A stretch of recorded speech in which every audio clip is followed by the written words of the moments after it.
I did everything I thought I was supposed to do. I had my PhD by 29, founded a consulting firm at 38, traveled the world, and was vice president of a $30 million corporation at 40. I even met my soulmate, but something always felt off. I chose risk-averse jobs. I chased kind of the next best thing. I did what society told me was the right thing. Go after the corporate job, go after the CEO job. And along the way, I just knew there was something off. And I felt like I was always chasing something and I never really knew what I was chasing. I strived harder for promotions at work. I became a top sales leader, won awards, joined exclusive leadership organizations, spoke to thousands, got published in Forbes. I ran half marathons, but I also drank and partied and shopped. Nothing, healthy or unhealthy, was filling the gap, the incongruence. One day, actually in the third reading of this book by Stephen Cope, I saw this term Dharma adjacent. It resonated with me in a whole new way. I'd read this book twice before, different times in my life, because timing is everything.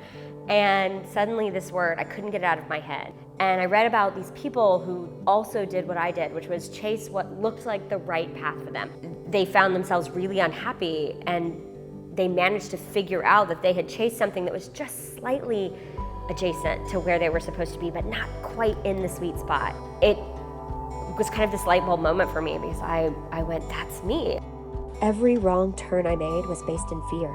Fear of letting down my family, fear of losing my professional credibility, fear of so many things.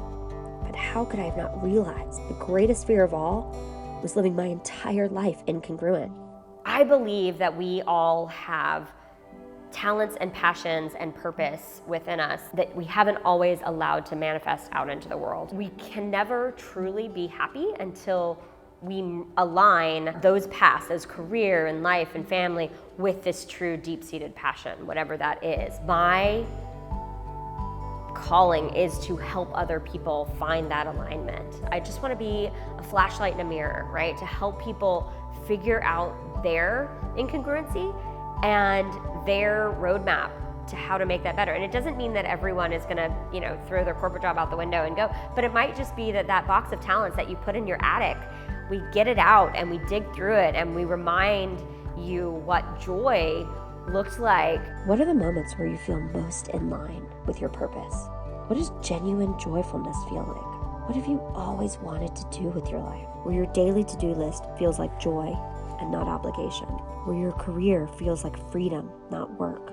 Where your life all aligns with your true passion.